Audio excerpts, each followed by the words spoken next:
नमस्कार दोस्तों, राधे राधे, जय श्री कृष्णा। एक बार फिर से आप सभी का स्वागत करती हूँ अपने YouTube चैनल पर। दोस्तों, आइए आज सुनते हैं संतोषी माता की व्रत कथा। एक बार की बात है, एक गांव में एक बुढ़िया रहती थी जिसके 7 बेटे थे। 6 बेटे कमाने वाले थे और एक बेटा निकम्मा था। बूढ़िया माँ 6 पुत्रों का जूठा खाना अपने उस 7वें बेटे को देती थी। 7वां पुत्र एक दिन अपनी पत्नी से बोला, देखो मेरी माता मुझे कितना प्रेम करती है। वो बोली, क्यों नहीं, सबका जूठा बचा हुआ खाना तुमको खिलाती है। देखा है मैंने उनका प्रेम। वो बोला, जब तक मैं अपनी माँ को ऐसा करते हुए अपनी आँखों से नहीं देख लूँगा, मैं यह नहीं मान सकता। उसकी पत्नी ने हंसकर कहा, देख लोगे तब तो मानोगे ना। कुछ दिन बाद एक बड़ा त्योहार आया।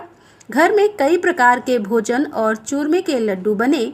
वह अपनी पत्नी की बात को जांचने के लिए सिर दर्द का बहाना बनाकर पतला सा कपड़ा सिर पर ओढ़कर रसोई में जाकर सो गया और कपड़े में से सब देखता रहा। उसके 6 भाई भोजन करने आए। उसने देखा कि उसकी माँ ने उनके लिए सुंदर सुंदर आसन बिछाए, 7 प्रकार की रसोई परोसी और आग्रह करके उन्हें भोजन कराती रही। 6 भाई भोजन कर उठ गए तब उसकी माँ ने उन थालियों में से लड्डुओं के टुकड़ों को उठाया और उनका एक लड्डू बना दिया। जूठन साफ करके माँ ने उसको पुकारा, उठ बेटा उठ, तेरे भाइयों ने भोजन कर लिया है, तू भी उठकर भोजन कर ले। उसने अपनी माँ को ऐसा करते हुए देख लिया। उसने अपनी माँ से कहा, माँ मुझे भोजन नहीं करना, अब मैं परदेश जा रहा हूँ। उसकी माँ ने कहा, कल जाना हो तो आज ही चला जा। वह बोला, हाँ हाँ जा रहा हूँ। यह कहकर वह अपने घर से निकल गया। चलते समय उसे अपनी पत्नी की याद आई। उसकी पत्नी गौशाला में कंडे थाप रही थी।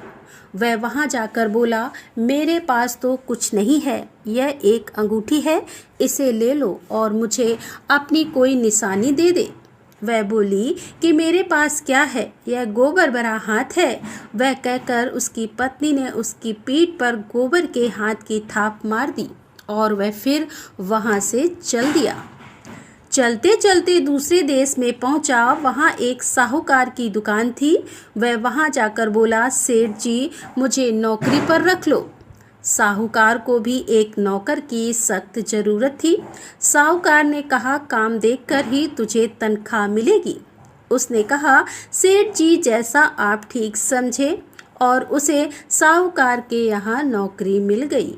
वह वहाँ दिन रात काम करने लगा। कुछ दिनों में दुकान का लेन देन, हिसाब किताब, ग्राहकों को माल बेचना, सारा काम उसने संभाल लिया।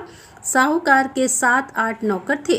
वह सब यह देखकर चक्कर खाने लगे, लेकिन उसने अपनी लगन, परिश्रम और ईमानदारी से सभी को पीछे छोड़ दिया और उसे अपने किए का फल मिला।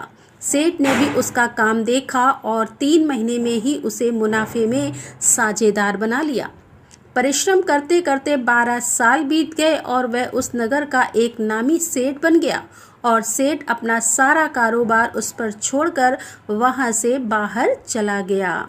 अब उधर उसकी पत्नी पर क्या बीत रही थी, वह सुनते हैं कि सास ससुर उसे दुख देने लगे। घर का सारा काम करवाकर उसे लकड़ी लेने जंगल भी भेजते थे और इसी बीच घर के आटे में जो भूसी निकलती उसकी रोटी बनाकर रख दी जाती और फूटे नारियल की नरेली में पानी डाल दिया जाता।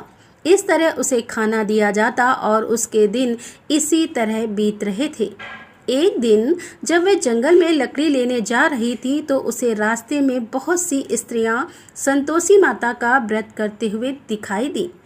वो वहां खड़ी होकर पूछने लगी कि बहनों, तुम किस देवी का व्रत कर रही हो और इसे करने से क्या फल मिलता है? इस व्रत को करने की क्या विधि है? यदि तुम अपने इस व्रत का विधान मुझे समझा कर कहोगी तो मैं तुम्हारा बड़ा एहसान मानूंगी।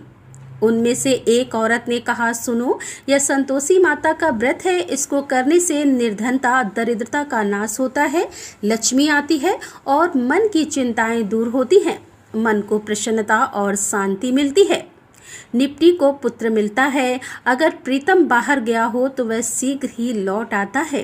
कुंवारी कन्या को मनपसंद वर मिलता है। चलता हुआ मुकदमा खत्म हो जाता है। कलह कलेश खत्म हो जाते हैं और सुख और शांति होती है। घर में धन जमा हो जाता है और धन जायजा का लाभ होता है तथा और भी कुछ मन में कामना हो तो सब संतोषी माँ की कृपा से पूरी हो जाती है।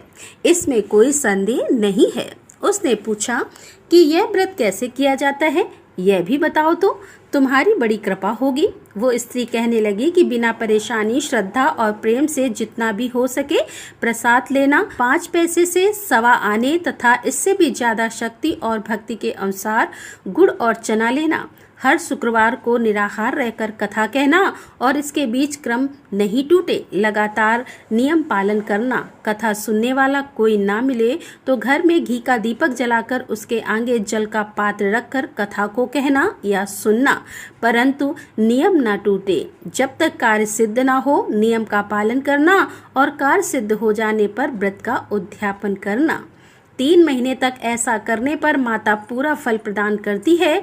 यदि किसी के ग्रह खोटे हों तो माता 1 वर्ष में अवश्य उन्हें भी सही कर देती है।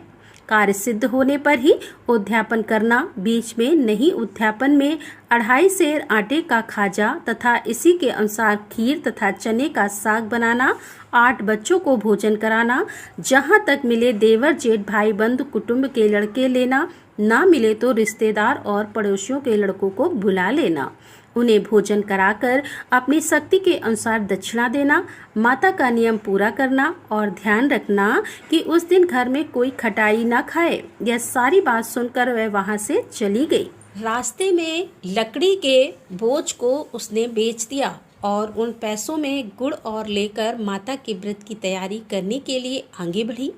रास्ते में संतोषी माता के मंदिर में जाकर माता के चरणों में लौटने लगी और विनती करने लगी कि माँ, मैं दीन हूँ, निपट मूर्ख हूँ, व्रत के नियम नहीं जानती, मैं बहुत दुखी हूँ। हे माता, मेरे दुख को दूर कर, मैं तेरी शरण में आई हूँ। माता रानी को उस पर दया आ गई। एक शुक्रवार बीता कि दूसरे शुक्रवार को ही उसके पति का पत्र आया और तीसरे शुक्रवार को उसका भेजा हुआ पैसा भी आ गया। यह देखकर उसकी जेठानी सब मुंह सिकोड़ने लगी। इतने दिनों बाद इतना पैसा कहाँ से आया? उनके लड़के ताने देने लगे। काकी के पास अब पत्र आने लगे हैं, रुपया आने लगा है, अब तो काकी की खातिर बढ़ेगी, अब तो काकी बुलाने से भी नहीं बोलेगी। बेचारी सरलता से कहती, भैया पत्र आए, रुपया आया तो हम सबके लिए ही अच्छा है। ऐसा कहकर आंखों में आंसू भरकर संतोषी माता के मंदिर में जाकर वो रोने लगी। माँ, मैंने तुमसे पैसा नहीं मांगा, मुझे पैसों का क्या काम, मुझे तो अपने सुहाग से काम है, मैं तो अपने स्वामी के दर्शन और सेवा मांगती हूँ। तब माता ने प्रसन्न होकर कहा कि जा बेटी, तेरा स्वामी जल्द ही आएगा। यह सुनकर वह खुशी से बावली होकर घर आकर काम करने लगी। संतोषी माँ विचार करने लगी कि इस भोली पुत्री से मैंने कह तो दिया कि तेरा पति शीघ्र आएगा, पर आएगा कहाँ से? वह तो इसे स्वप्न में भी याद नहीं करता। उसे इसकी याद दिलाने मुझे ही जाना पड़ेगा। तब संतोषी माता ने उस बुढ़िया के बेटे को स्वप्न में समझाया, पुत्र, तेरी घरवाली कष्ट उठा रही है। वो बोला, हाँ माता, यह मुझे मालूम है, परंतु अब मैं क्या करूं? वहाँ कैसे जाऊं? परदेश की बात है, लेन देन का सारा हिसाब किताब कोई नहीं, जाने का रास्ता नजर नहीं आता। आप ही कोई राह दिखाएं कि मैं वहाँ कैसे जाऊं। माँ ने कहा, सवेरे नहा धोकर मेरा नाम लेकर घी का दीपक जलाकर दंडवत कर और दुकान पर जा बैठना। देखते ही देखते तेरा सारा लेन देन चुक जाएगा, जमा हुआ माल भी बिक जाएगा और साँझ होते होते धन का ढेर लग जाएगा। वो अगले दिन सुबह जल्दी उठा। उसने अपने मित्र, बंधुओं और परिचितों को स्वप्न में माता के द्वारा कही गई बात सुनाई। वह सब उसकी बात सुनकर उसका मजाक उड़ाने लगे। वो कहने लगे कि कभी सपने भी सच होते हैं। एक बूढ़ा व्यक्ति बहुत समझदार था। वो बोला, देखो भाई, मेरी बात मानो, देवी ने जैसा कहा है वैसा ही करना, ऐसा करने में तेरा क्या जाता है। बूढ़े आदमी की बात मानकर वह नहा धोकर संतोषी माता को प्रणाम कर घी का दीपक जलाकर दुकान पर जा बैठा और शाम तक उसके यहाँ धन का ढेर लग गया और सारे लेन देन भी निपट गए। वह यह देखकर बहुत हैरान हुआ और मन में संतोषी माता का नाम लेकर प्रसन्न होकर सब काम निपटाकर वह अपने घर के लिए रवाना हुआ। उधर उसकी पत्नी जंगल में लकड़ी लेने गई। लौटते समय जब वह बहुत थक गई तो संतोषी माता के मंदिर पर विश्राम करने के लिए वह बैठ गई। यह तो उसके रोज का स्थान था। धूल उड़ती देखकर उसने माता से पूछा कि हे माता, धूल कैसे उड़ रही है। माता ने कहा, हे पुत्री, तेरा पति आ रहा है। अब तू ऐसा कर, इन लकड़ियों के 3 बोझ बना, एक नदी के किनारे रख दे, दूसरा मेरे मंदिर पर और तीसरा अपने सर पर रख ले। तेरे पति को लकड़ी का गट्ठर देखकर तुमसे मोह पैदा हो जाएगा। यह वहाँ रुकेगा, नाश्ता पानी बनाकर खाकर माँ से मिलने जाएगा। तू लकड़ी का बोझ उठाकर जाना और बीच चौक में गड्ढा डालकर 3 आवाजें जोर से लगाना। लो सासू जी, लकड़ियों का गट्ठा, लो भूसी की रोटी, 2 नारियल के खोपड़े में पानी, 2 आज कौन मेहमान आया है। संतोषी माता की बात सुनकर वह बोली, बहुत अच्छा माँ। और यह कहकर लकड़ियों के 3 बोझ एक नदी के तट पर, दूसरा माता के मंदिर में रख दिया। इतने में ही मुसाफिर वहां आ पहुंचा।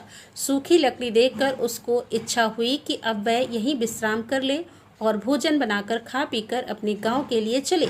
इस प्रकार वह अपने गांव में आ गया। उसी समय बहू सिर पर लकड़ी का गट्ठा ले आई और उस गट्ठा को आंगन में डालकर जोर से 3 आवाजें दी। लो सासू जी, लकड़ी का गट्ठा लो, रोटी दो, नारियल के खोपड़े में पानी दो, आज कौन मेहमान आया है। यह सुनकर सास ने अपने दिए हुए कष्टों को भुलाने के लिए बहू से कहा, बहू तू ऐसा क्यों कहती है, तेरा मालिक ही तो आया है। बैठ, मीठा मट्ठा भात खाकर कपड़े गहने पहन ले। पत्नी की आवाज सुनकर उसका स्वामी बाहर आ गया। उसके हाथ में पहनी अंगूठी देखकर वह व्याकुल हो गया। उसने माँ से पूछा, माँ यह कौन है। उसकी माँ बोली, बेटा यह तेरी पत्नी है। आज 12 वर्ष हो गए हैं जब से तू गया है, तब से सारे गांव में जानवर की तरह भटकती फिरती है। कुछ काम काज नहीं करती, 4 समय आकर खाना खाती है और तुझे देखकर भूसे की रोटी और नारियल के खोपड़े में पानी मांगती है। वह बोला, माँ मैंने सब देख लिया है, तुम मुझे दूसरे के घर की चाबी दो, अब मैं उसी में रहूंगा। वो बोली, ठीक है बेटा, जैसी तेरी मर्जी। उसने दूसरे घर को खोलकर सारा सामान जमाया। एक ही दिन में वहां राजा के महल जैसा ठाट बाट बन गया। अब क्या था, वो सुख भोगने लगी। अगले शुक्रवार को उसने अपने पति से कहा कि मुझे संतोषी माता का उद्यापन करना है। पति बोला, बहुत अच्छा है, खुशी से कर लो। वो जेठ के लड़कों को भोजन के लिए कहने गई और उन्हें मंजूर कर लिया। परंतु जेठानी ने अपने बच्चों को सिखाया कि देखो रे, भोजन के समय सब लोग खटाई मांगना, जिससे उसका उद्यापन पूरा ना हो पाए। लड़के भोजन करने आए और खीर पेट भर के खाई, परंतु बाद में याद आते ही कहने लगे, हमें कुछ खटाई खाने को दो, खीर खाना हमें भाता नहीं। बोले, पैसे लाओ। भोली बहू कुछ नहीं जानती थी, उसने उन्हें पैसे दे दिए। लड़कों ने बाहर जाकर उन पैसों से इमली खरीदी और खाई। ये देखकर बहू पर माताजी ने कोप कर दिया। राजा के दूत उसके पति को पकड़ कर ले गए। बहू से यह सब सहन नहीं हुआ। वह संतोषी माता के मंदिर गई और कहने लगी कि माता, हंसाकर क्यों रुलाने लगी हो। माता बोली, पुत्री तूने मेरा व्रत भंग किया, इतनी जल्दी ही सारी बातें भुला दी। वो बोली, माता मैं भूली नहीं हूँ, मैंने कुछ अपराध नहीं किया है, मुझे तो लड़कों ने भूल में डाल दिया, मुझे क्षमा कर दो। वो बोली, अब मैं कोई भूल नहीं करूँगी, आप बताओ मेरे पति वापस कैसे आएंगे। तब माँ ने कहा, पुत्री जा, तेरा पति रास्ते में तुझे आता मिलेगा। वह मंदिर से निकलकर बाहर आई तो रास्ते में उसे अपना पति आता हुआ मिला। उसने पूछा कि तुम कहाँ गए थे। वो बोला, इतना जो धन कमाया है उसका कर राजा ने मांगा था, उसे ही भरने चला गया था। वह प्रसन्न होकर बोली, अच्छा हुआ, ठीक है, अब घर चलो। फिर अगला शुक्रवार आया। वह बोली, मुझे माता का उद्यापन फिर से करना है। पति ने कहा ठीक है कर लो। फिर वह जेठ के लड़कों के पास भोजन को कहने गई। जेठानी ने लड़कों को सिखा दिया कि तुम पहले की ही तरह इस बार भी खटाई मांगना। लड़के भोजन करने बैठे, लेकिन भोजन करने से पहले ही कहने लगे, हमें खीर पूरी नहीं भाती, इसे खाने से हमारा जी बिगड़ता है, कुछ खटाई खाने के लिए दो। वह बोली, खटाई तो तुम्हें खाने को नहीं मिलेगी, अगर यह खाना खाना है तो खाओ, नहीं तो जाओ। उनके चले जाने पर उसने ब्राह्मण के लड़कों को बुलाकर भोजन करवाया और दक्षिणा की जगह उन्हें एक एक फल दिया। इससे संतोषी माता बहुत प्रसन्न हो गई। माता की कृपा से 9 महीने के बाद उसको चंद्रमा के समान एक सुंदर पुत्र प्राप्त हुआ। पुत्र को लेकर वह प्रतिदिन संतोषी माता के मंदिर जाने लगी। माँ ने सोचा कि वह रोज आती है, क्यों ना आज मैं ही इसके घर चलूं, इसका आसरा देखूं तो सही कि यह कहाँ रहती है। यह विचार कर माता ने एक भयानक रूप बनाया। गुड़ और चने से सना हुआ मुंह, ऊपर से मोटे मोटे ओंठ जिन पर मक्खियां भिनभिना रही थी। जैसे ही माँ ने दहलीज पर पैर रखा, उन्हें देखते ही उसकी सास चिल्लाई, देखो रे, कोई चुड़ैल डाइन आ रही है, लड़कों इसे भगाओ, नहीं तो यह हम सबको खा जाएगी। बहू ने रोशनदान से देख लिया और वह वहीं से प्रसन्न हो उठी। आज मेरी माता मेरे घर आई हैं, यह कहकर वह खड़ी हुई और दूध पीते बच्चे को गोद से उतार दिया। इस पर उसकी सास क्रोध में भरकर बोली, अरे इसे देखकर कैसे उतावली हो रही है, जो बच्चे को भी पटक दिया। इतने में माता के प्रताप से जहाँ देखो वहाँ लड़के ही नजर आने लगे। वह बोली, माँ मैं जिनका व्रत करती हूँ यह वही संतोषी माता है। इतना कहकर उसने अपने घर के सारे किवाड़ खोल दिए। सबने माता के चरण पकड़ लिए और विनती करके कहने लगे कि हे माता, हम मूर्ख हैं, अज्ञानी हैं, तुम्हारे व्रत की विधि हम नहीं जानते, तुम्हारा व्रत भंग कर हमने बहुत बड़ा अपराध किया है। हे माता, आप हमारे अपराधों को क्षमा करो। इस प्रकार कहने पर संतोषी माता प्रसन्न हो गई। इसके बाद उसकी सास कहने लगी कि हे संतोषी माता, आपने बहू को जैसा फल दिया वैसा सबको देना। जो यह कथा सुने या पढ़े उसका सभी मनोरथ पूर्ण हो। जय संतोषी माता की। तो दोस्तों, यह थी संतोषी माता के व्रत की कथा। आपको यह कथा कैसी लगी कमेंट करके ज़रूर बताएं। साथ ही मेरे चैनल को सब्सक्राइब करना ना भूलें। राधे राधे, जय श्री कृष्णा, हर हर महादेव, जय भोलेनाथ की।